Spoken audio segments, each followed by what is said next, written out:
Hello student, this is Prathamesh and I welcome you all to तोशिप tutorial.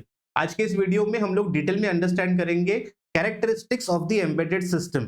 तो जैसे नाम बोला गया characteristics of the embedded system, आपके मन में एक छोटा सा क्वेश्चन आना चाहिए, what is mean by characteristics. चलो एम्बेडेड सिस्टम को थोड़ा साइड में रख दो। आप मार्केट में कहीं भी कुछ भी चीज को अगर परचेस करने जाते हो तो आपके दिमाग में उसके बारे में कुछ ना कुछ कैरेक्टरिस्टिक्स होते हैं। फाइन। जैसे अगर मैं मार्केट में जा रहा हूं, अगर मुझे एक नया एयर कंडीशन खरीदना है तो मुझे इतना पता होना चाहिए कि मेरे घर का साइज कितना है। देन अगर मेरे घर का साइज, बेडरूम मुझे पता है, हॉल का पता है, देन मैं उसके हिसाब से कितने टन का रिक्वायरमेंट आने वाला है, 1.5 टन का एसी, 2 टन का एसी, 1 टन का एसी, ये डिसाइड कर सकता हूँ। ओके। उसके अलावा मेरे और भी कुछ रिक्वायरमेंट्स होंगे कि वो बजट में होना चाहिए, उसका साइज थोड़ा छोटा होना चाहिए, नॉइज कम करना चाहिए, कूलिंग बहुत जल्दी होनी चाहिए। तो ये जो मैंने कैरेक्टरिस्टिक्स आपको अभी बोली, ये सारी कैरेक्टरिस्टिक्स एक छोटे से रेफ्रिजरेटर या फिर एक एयर कंडीशनिंग के लिए हो गए। वैसे ही आपके आजू बाजू में आप बहुत सारे एम्बेडेड सिस्टम्स यूज कर रहे हो। तो एम्बेडेड सिस्टम अगर यूज कर रहे हैं तो अगर हम जनरलाइज कैरेक्टरिस्टिक्स के बारे में सोचेंगे तो ऐसे कौन से मिनिमम कैरेक्टरिस्टिक्स है जो हर एम्बेडेड सिस्टम में बाय डिफॉल्ट होने चाहिए। ओके। इनको बोला जाता है कैरेक्टरिस्टिक्स ऑफ एम्बेडेड सिस्टम। मतलब अगर मैं एम्बेडेड सिस्टम्स को इन कैरेक्टरिस्टिक्स के ऊपर चेक करूंगा तो मुझे पता चलेगा कि ये अच्छा है कि बुरा है। ओके। एकदम सिंपल कंसेप्ट। कैरेक्टरिस्टिक्स का मतलब क्या है कि खासियत। ओके। उसके अंदर के जो पॉइंट्स है, उसके अंदर के जो आई से की जो फीचर्स है, उसको हम लोग क्या करते हैं, वन बाय वन टेस्ट करते हैं या फिर चेक करते हैं। तो डिटेल में अंडरस्टैंड करते हैं कैरेक्टरिस्टिक्स को। One of the basic question बहुत बार एग्जाम में पूछते हैं, explain the characteristics of embedded system. So let's get started. Take your notebook, take your pen and give the heading characteristics.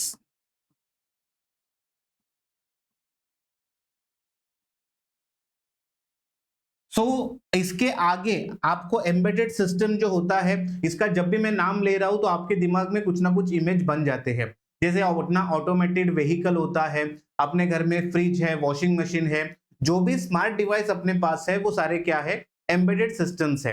तो आपको अगर मैंने पूछा कि आप कोई कैरेक्टरिस्टिक्स बताओ आपके एम्बेडेड सिस्टम्स के बारे में, मैं जनरलाइज बात कर रहा हूं, मैं कोई डिवाइस के बारे में बात नहीं कर रहा हूं, मैं आपको बोल रहा हूं कि आप एक जनरलाइज बोल दो कि हाँ, ये अगर एम्बेडेड सिस्टम है तो इसके अंदर ये खासियत, ये खूबियां होनी चाहिए।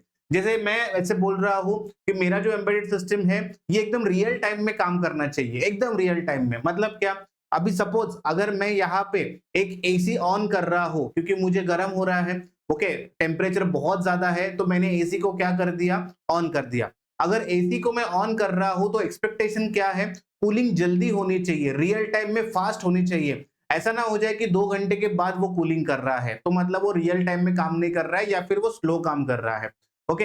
वैसे एनी सिस्टम, एटीएम मशीन के सामने आप खड़े हो, आपने अपना कार्ड डाल दिया, आपने पिन डाल दिया, आप पैसे के लिए वेट कर रहे हो, आप एक्सपेक्ट करते हो ना कि बहुत जल्दी मेरे हाथ में पैसा आना चाहिए। अगर उसी मशीन ने आपके पास 1 घंटा 2 घंटा मांग लिया तो वो रियल टाइम में काम नहीं कर रहा है। फाइन। इसी को मैं बोल रहा हूं कि एम्बेडेड सिस्टम मेरा क्या है, रिएक्टिव। रिएक्टिव मतलब इमीडिएटली उसने रिएक्ट करना चाहिए और वो रियल टाइम में भी होना चाहिए। ये वैसे मैंने एक खासियत, एक कैरेक्टरिस्टिक्स बोल दिया।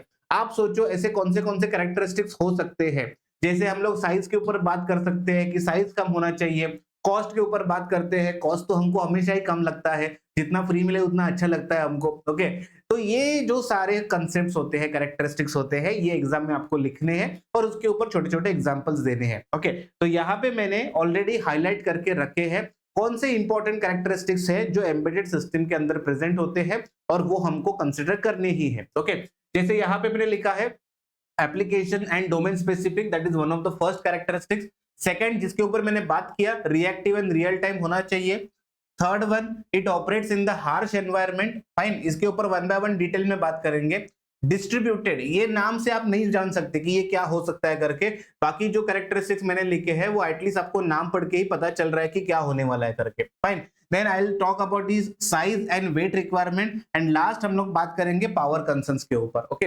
गिन चुन के कुछ कैरेक्टरिस्टिक्स लिखे हैं, एग्जाम में मिनिमम 4 लिखना मैंडेटरी होता है, मैक्सिमम के लिए तो कोई लिमिट नहीं होता है, जितना पसंद है उतना लिखते जाओ। First characteristics which we called as application and domain specific. Okay. देखो एप्लीकेशन अलग होता है, डोमेन अलग होता है। ओके। जैसे फॉर एग्जांपल एक मैं ऑटोमेटिक कार के बारे में बात कर रहा हूं, तो जैसे मैं कार के पास आता हूँ, कार ऑटोमेटिकली अनलॉक होना चाहिए। ये क्या हो गया? एक एप्लीकेशन हो गया। ओके, जैसे मैं गाड़ी के अंदर बैठ रहा हूँ, कीलेस एंट्री हो गया। मैं अगर कार को ऑन कर रहा हूं तो उसके जो बाय साइड के जो मिरर्स है वो ऑटोमेटिकली ओपन होने चाहिए। ये मैं क्या बोल रहा हूँ? एप्लीकेशंस बोल रहा हूँ, छोटे छोटे एप्लीकेशंस बोल रहा हूँ। लेकिन अगर मैं एंटायर डोमेन के बारे में बात करूंगा तो कार मतलब ऑटोमोबाइल इंडस्ट्री आ गया। ओके, जैसे कार मतलब ऑटोमोबाइल इंडस्ट्री आ गया, वैसे मेरे घर के अंदर जो इक्विपमेंट्स है, मैं अगर फ्रिज की बात कर रहा हूँ, एसी की बात कर रहा हूँ, वॉशिंग मशीन की, तो ये हो गए consumer electronics. Okay, application, domain, दो अलग चीजें समझ में आ रही है आपको? एप्लीकेशन मतलब क्या काम करता है, एंड डोमेन मतलब एक ब्रॉड स्पेक्ट्रम। ब्रॉड स्पेक्ट्रम में ये कौन से डोमेन में आ सकते हैं? मैकेनिकल डोमेन हो सकता है, या फिर जैसे इलेक्ट्रॉनिक डोमेन हो सकता है। आपने जैसे डिप्लोमा में आप काम कर रहे हो, आपके पास डोमेन मतलब आपका ब्रांच अलग है ना।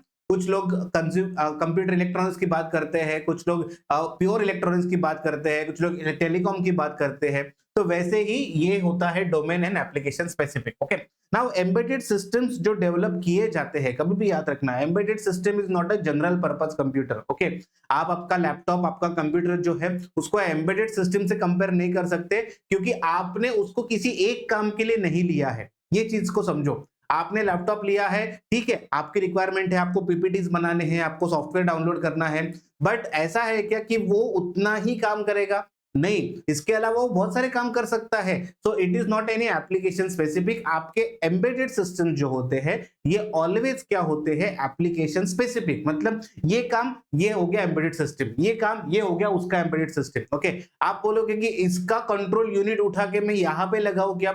मतलब मेरे पास एक माइक्रोवेव है, उसके अंदर उसका कंट्रोल यूनिट है ना। कंट्रोल यूनिट मतलब क्या? एक कंप्यूटर, और वो क्या काम कर रहा है और वो प्रोग्राम किया हुआ है आपने। ओके, तो माइक्रोवेव का कंट्रोल यूनिट जो है उसको मैं रिप्लेस नहीं कर सकता किसी दूसरे एम्बेडेड सिस्टम के। मैंने वहां पे वॉशिंग मशीन का कंट्रोल यूनिट डाल दिया, काम होने वाला है क्या?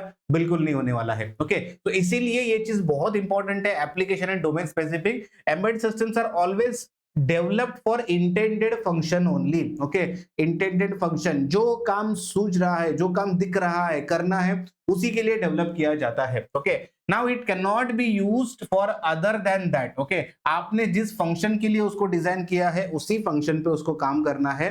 अदर देन दैट अगर मैं सोचूं ये कुछ काम करेगा क्या, तो नहीं करेगा। उस एप्लीकेशन, उस फंक्शन की स्पेसिफिक ही वो काम करेगा। ओके, देन फॉर एग्जाम्पल, जैसे मैंने बोला कि आपके पास एक माइक्रोवेव है, आपके पास एक रेफ्रिजरेटर है, दोनों के कंट्रोल यूनिट को मैं एक्सचेंज नहीं कर सकता। ओके, ये आप as example point of view बोल सकते हो। ओके, वैसे ही अगर टेलीकॉम डोमेन का कोई एम्बेडेड सिस्टम है और consumer electronics, okay, telecom domain मतलब mobile phone, okay, consumer electronics मतलब क्या? आप कोई भी ले लो, वॉशिंग मशीन, फ्रिज, तो इसके भी कंट्रोल यूनिट हम लोग क्या नहीं कर सकते? एक्सचेंज नहीं कर सकते। इसी चीज को आपको पॉइंट नंबर 1 में अपने तरीके से समझाना है। ओके, अभी आप बहुत ऊपर आ चुके हो, सेमेस्टर 5 में आ चुके हो, आपका काम ये बनता है आंसर्स को इलेबोरेट करना, ना कि आंसर्स को बाय हार्ट करना। ओके, इलेबोरेट करना मतलब आप बस एक वर्ड पकड़ लो, जैसे डेवलप फॉर इंटेंडेड फंक्शन, मैंने 4 लेटर्स मतलब 4 सिंपल वर्ड्स लिखे हैं, लेकिन इसको एक 2-3 लाइंस में कन्वर्ट करने का तरीका आपको आना चाहिए, तब जाके आपका जो आंसर है वो थोड़ा बड़ा दिखेगा और थ्योरी भी आप अच्छे से लिख सकते हो। आपका टारगेट ये बनता है शॉर्ट में याद रखो क्या है करके, लेकिन एग्जाम में ये शॉर्ट में नहीं लिखना है। एग्जाम में इसको जितना इलेबोरेट करोगे उतना आपको बेनिफिट ज्यादा मिलेगा। ओके, सेकंड फीचर की बात करेंगे। सेकंड जो कैरेक्टरिस्टिक्स की बात कर रहे हैं, embedded system should be reactive and real time. ये मस्ट है, मस्ट। ओके, मैंने थोड़ी देर पहले भी एग्जांपल दिया है, reactive and real time. Reactive का मतलब क्या होता है? देखो, सेंसर्स, ओके, एम्बेडेड सिस्टम का अगर कोई हाथ जो होता है, मतलब जो मेन कंट्रोलिंग यूनिट होते हैं वो होते हैं उसके सेंसर्स। सेंसर्स क्या करते हैं? आजू बाजू के एनवायरनमेंट को सेंस करते हैं। जैसे अगर ऑटोमेटिक व्हीकल है, वो चल रहा है कंटिन्यूअसली स्टेट, लेकिन आजू बाजू में बहुत कुछ आ सकता है, बाजू से कार आ सकता है, या फिर कोई एक इंसान बीच में आ सकता है, ऑब्स्टेकल्स बहुत सारे हैं। तो इसको सेंस करने के लिए क्या चाहिए? मेरे पास सेंसर्स चाहिए। तो सेंसर्स तो चलो सेंस कर भी देंगे और सेंस करके बता भी देंगे कि भाई अभी सामने सिग्नल रेड हो चुका है, या सामने कोई दूसरा गाड़ी है, तुमको रुकना है। नाउ एग्जांपल इमेजिन करो कि आपने ऐसा बोल दिया, तुम्हारे एम्बेडेड सिस्टम के सेंसर ने बोल दिया कि ऑब्स्टेकल है, ऑब्स्टेकल है तो क्या करना है, रुकना है। लेकिन आपका एम्बेडेड सिस्टम क्या है, रिएक्टिव एंड रियल टाइम में बना ही नहीं है। ओके, वो क्या कर रहा है, हाँ ठीक है आ गया, फिर उसको डिकोड करके 1 घंटे के बाद रोक रहा है सिस्टम को। चलेगा क्या, बिल्कुल नहीं चलेगा। आपका सिस्टम इमीडिएट रिएक्ट करने वाला चाहिए। ओके, इसीलिए इसका जो टेस्टिंग होता है एम्बेडेड सिस्टम का, ये वर्स्ट केस के लिए होता है। वर्स्ट केस मतलब क्या होगा, जनरली चलो हम बोलते हैं कि चलो 5 मीटर के ऊपर कोई ऑब्स्टेकल है। वर्स्ट केस, इमीडिएटली कोई बीच में आ गया जिसमें मैं मीटर बोल ही नहीं सकता, इमीडिएटली कहीं से भी कोई भी आ गया। उस वर्स्ट केस के लिए मुझे क्या करना है, उस ऑटोमेटिक सिस्टम को डिजाइन करना है। Okay, so that's why we called as reactive and real time. Now embedded system produces changes in output in response to the input changes. जैसे इनपुट चेंज होता है वैसे आउटपुट में चेंजेस एक्सपेक्टेड होते हैं, तब जाके मैं उसको रिएक्टिव बोलूंगा। ओके, नाउ इसके लिए क्या चाहिए, इसके लिए रियल वर्ल्ड से बात करने के लिए मुझे सेंसर्स चाहिए। सेंसर्स क्या करेंगे, कंटिन्यूअसली जो आपका रियल वर्ल्ड है उससे बात करेंगे, उससे डेटा लेंगे और वो इंफॉर्मेशन अपने कंट्रोल यूनिट को क्या करेंगे, भेजेंगे। ओके, नाउ यहाँ पे system should respond in known amount of time. जैसे मैंने बोला with in a fraction of seconds मुझे क्या चाहिए, रिजल्ट चाहिए, ना कि आवर्स के अंदर। ओके, देन इसके एग्जांपल्स तो बहुत है अपने पास, flight control system, ATM machine, ABS, name anything. Okay, I can say everything should work in a fraction of second. अगर वो एम्बेडेड सिस्टम डेवलप किया है तो जो उसका टाइम फ्रेम है उसी टाइम फ्रेम के अंदर उसने क्या करना चाहिए, रिस्पॉन्ड करना चाहिए। Fine, this is something called as reactive and real time. Next characteristics की बात करेंगे, हार्श एनवायरनमेंट ऑपरेशंस। देखो एम्बेडेड सिस्टम्स बने गए हैं इंडस्ट्री के लिए या फिर कुछ लोगों के लिए भी। ओके, उनका काम थोड़ा इजी करने के लिए।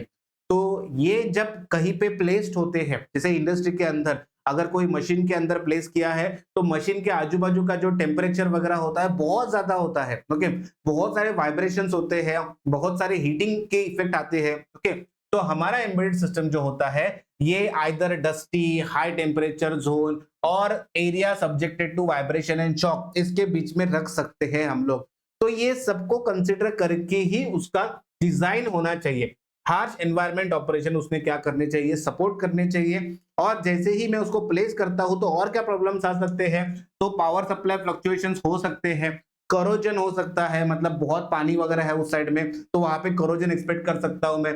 कंपोनेंट एजिंग, अगर कंपोनेंट जो यूज किए हैं वही खराब क्वालिटी के हैं, विद इन अ मंथ्स खराब हो रहे हैं, तो ये भी चीज मुझे यहाँ पे क्या करना है, कंसिडर करना है when we talk about the harsh environment operations. Okay, बहुत सिंपल सिंपल कंसेप्ट है, आपको बस इमेजिन करते जाना है और अपना आंसर लिखते जाना है। ओके, नेक्स्ट कैरेक्टरिस्टिक की बात करूंगा, इसके ऊपर बात कर देंगे, ज्यादा बात नहीं करना है। डिस्ट्रीब्यूटेड, इसका एग्जांपल थोड़ी देर पहले ही मैंने दिया था। ओके, जैसे आपने कोई एक कार डिजाइन किया है, वो ऑटोमेटिक कार है, उसके अंदर आप सोच रहे हो क्या क्या होना चाहिए, कीलेस एंट्री होना चाहिए, इंजन स्टार्ट करने के बाद अपने आप मिरर्स ओपन होने चाहिए, वाइपर्स चलने चाहिए अपने हिसाब से, उसके लैंप्स है वो ऑन होने चाहिए। छोटे छोटे टास्क हो गए ना, लेकिन ये छोटे छोटे टास्क मिलके एक क्या बना, एक ऑटोमेटिक कार बना। डिस्ट्रीब्यूटेड का मतलब क्या होता है, आपके छोटे छोटे एम्बेडेड सिस्टम्स मिलके एक लार्जर एम्बेडेड सिस्टम बनता है, that is something called as distributed. Now it is like embedded system may be a part of larger system. यहाँ पे बहुत सारे एग्जांपल्स है, कार का है, वेंडिंग मशीन का है, एटीएम का है। वेंडिंग मशीन आपने देखा होगा, एक ऐसे मार्केट में बहुत सारे वेंडिंग मशीन लगते हैं, उसके अंदर कुछ ना कुछ खाने के पैकेट्स रहते हैं। आप सबसे पहले क्या करते हो, आप तो एक तो पैसे वहां पे डाल सकते हो, तो वहां पे मशीन हो गया, सेंसर हो गया, वो सेंस करके पहले बताएगा कि कितने रुपीस का नोट आपने दिया है या फिर कॉइन आपने क्या दिया है। वो सेंस करने के बाद वहां पे डिस्प्ले पे दिखता है कि हाँ ओके 20 रुपीज आपके आ चुके हैं, नाउ यू सिलेक्ट, आप सिलेक्शन करते हो, वहां से कुछ मशीन घूमती है, खाना नीचे गिर देता है। Okay, this is something called as distributed. छोटे छोटे काम डिस्ट्रीब्यूटेड थे, लेकिन देखने के लिए मेरे लिए वो क्या है, एक वेंडिंग मशीन ही है। ओके, एंड देन नेक्स्ट यहाँ पे मैं फीचर की बात कर रहा हूँ, कैरेक्टरिस्टिक की बात कर रहा हूँ, which is called as small size and weight. I don't think so मुझे इसके ऊपर कुछ ज्यादा बोलना चाहिए। आप अगर मार्केट में जाते हो तो आप यही डिसाइड करते हो कि मैं सबसे छोटा, जो कम से कम जगह ले और जो सबसे हल्का, ओके, इसका वेट भी कम होना चाहिए। तो जब भी आप एम्बेडेड सिस्टम को डिजाइन करते हो आपको यही सोचना है कि कम से कम वेट उसका आना चाहिए एंड कम से कम कॉस्टिंग कंज्यूमर को मिलनी चाहिए, तब जाके उसका डिमांड मार्केट में क्या होगा, सेटिस्फाई होगा। Okay, and then next and last feature की हम लोग बात करेंगे, which is something called as a power concern. Power बहुत इंपॉर्टेंट है। ओके, अगर आपने embedded system battery operated design किया है और पता चला 1 घंटे के अंदर ही उसका चार्जिंग खत्म हो रहा है, नहीं चलेगा। ओके, पावर कंजम्पशन में हीट डिसिपेशन बहुत इंपॉर्टेंट है। आपका जो आपने डिजाइन किया है वो कम से कम हीट डिसिपेट करना चाहिए। ओके, तो यहाँ पे आपको इतना ध्यान रखना है कि जो भी हमने अभी कैरेक्टरिस्टिक की बात की, ओके, ये सारे कैरेक्टरिस्टिक्स किसी एक एम्बेडेड सिस्टम के लिए नहीं है। These characteristics are for any embedded system जो डिजाइन होता है उसके अंदर इतने मिनिमम कैरेक्टरिस्टिक्स हम लोग एक्सपेक्ट करते हैं। ठीक है, आई होप आपको कैरेक्टरिस्टिक्स ऑफ एम्बेडेड सिस्टम ये क्या होते हैं और एग्जाम में क्या लिखना है ये बहुत अच्छी तरीके से समझा है। वापस रिपीट कर रहा हूं, एग्जाम में ये बस नाम आपको याद रखना है, लेकिन इसके आगे का और पीछे का जो कंटेंट होता है वो आपको खुद का जनरेट करना है, खुद का लिखना है। जितना ज्यादा पढ़ोगे उतना ज्यादा याद रहेगा और उतना ज्यादा एग्जाम में भी क्या करोगे, लिख के आओगे। तो यहाँ पे एंड करते हैं लेक्चर को, जहां पे हमने कैरेक्टरिस्टिक्स ऑफ एम्बेडेड सिस्टम पढ़ा। वापस मिलेंगे किसी नए लेक्चर में नए कंसेप्ट के साथ। Till then keep learning, keep practicing. Thank you.